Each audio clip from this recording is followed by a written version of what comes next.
Hey, what's up everybody, and happy Mario Day! To celebrate Mario Day this year, we are going to do a rant and rave talking about our own personal favorite Mario spin-offs. We try to do something different every year for Mario, and honestly, we've done a Mario rankings, we've done Mario Kart rankings, we've done a lot of Mario stuff, so we are having some trouble thinking of ones, and spin-offs are the next viable option. So we're about to get started with that, but real quick, if you have any other great Mario ideas for videos that we have not done yet, let us know in the comments, because we're always looking for more Mario videos to make, and you know, next year's coming up fast, so we got to start planning early.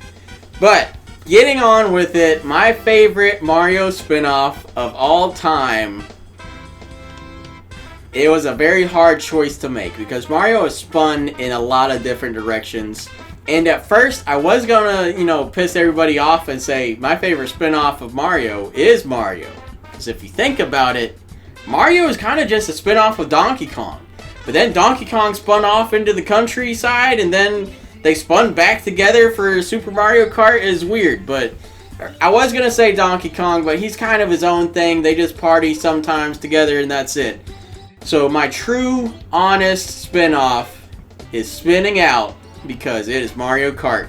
Because Mario Kart is one of the best franchises of all time. Like, it's quick, fast, fun, and just like one of the best party games you can get. And that includes Mario Party. Because Mario Party kind of makes everybody hate each other. Mario Kart kind of does the same thing too. I don't know. And maybe Nintendo just likes families to be upset at each other. So like before Mario Kart, you had racing games, and then Nintendo drove the extra mile and decided, hey, let's do a racing game, but what if you throw shit at the other opponents to mess them up?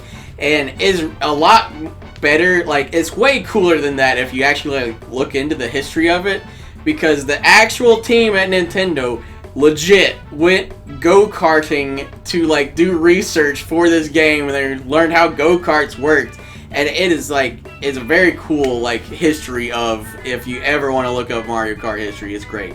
But going from Super to 64 Super Circuit all the way up to Mario Kart 8 Deluxe, we have had a bunch of fantastic Mario Kart games. We just are currently halfway through the Booster Pass expansion of Mario Kart 8 Deluxe, where they just are bringing every other track from existence into Mario Kart 8, which is fantastic, because actually going through and doing some of the like legacy tracks I didn't get to play in Mario Kart 8 and 200cc, or the Mario Kart Tour tracks, or brand new tracks, like we just got a Yoshi's Island one that's completely original.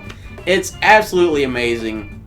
Mario Kart may not be like the deepest franchise, but it is some of the best, like, easy to play but difficult to master gameplay you can get across all of video games, not just Mario.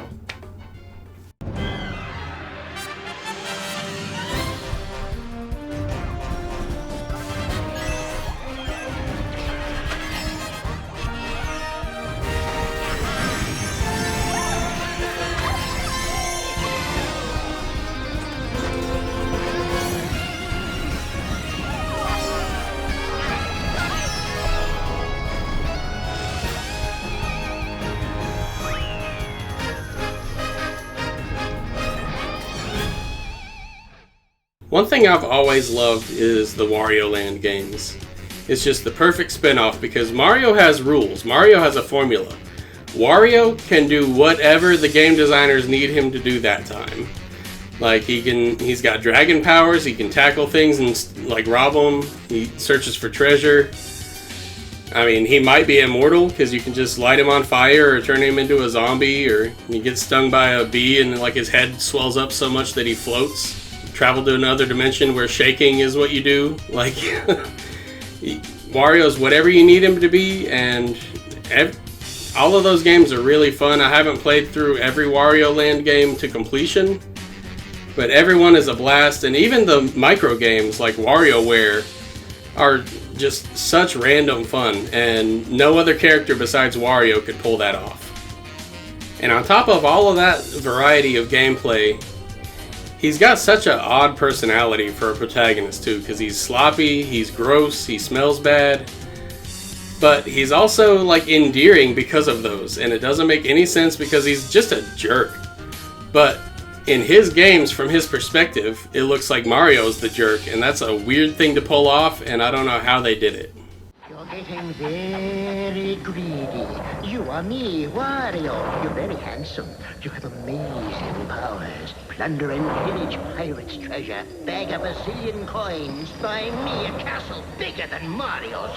Repeat after me. I'm the bad guy in Wario Land, Super Mario Land 3, where being bad is good and greed is good.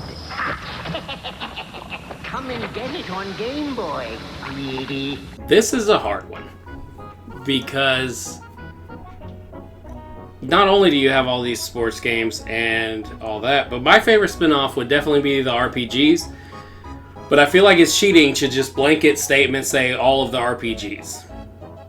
As much as I love Mario RPG, that is one game. As much as I love Superstar Saga, I gotta go with Paper Mario. Absolutely, Paper Mario is my favorite Mario spin-off. It did what Mario RPG did, where it took the Mushroom Kingdom and let you explore it a little more. Not just jump on the Goombas, you can talk to the Goombas. You have friends that are Goombas. There's that whole Goomba and Koopa village that are peaceful. It's so cool to see, especially when I was a kid. These characters are more than just something to stomp on. And the stories are generally pretty damn good. Especially Thousand Year Door. That is bar none my favorite one. Now the Paper Mario series is a little weird because you get 2 excellent games, but then they decide to spin off and do something different every time. I love the shit out of Super Paper Mario, but then you have Sticker Star, and then you have Color Splash. But Origami King is a highlight in my opinion. It's one of the better ones for sure. Overall, the Paper Mario series is fantastic.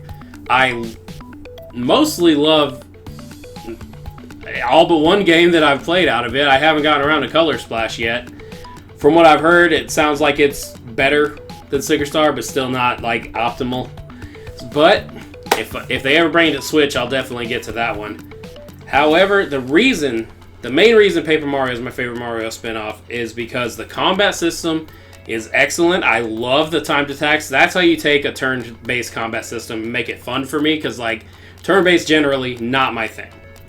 But Paper Mario pulls it off. And the fact that you're not fighting Bowser at the end of the game every time is another highlight.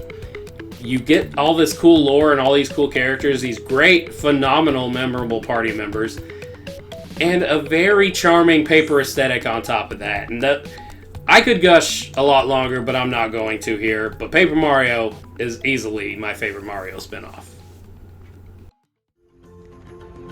Mario's newest adventure unfolds as he takes to the sky, land, and sea in Paper Mario, the 1,000-Year Door. Only for Nintendo GameCube, rated E for everyone.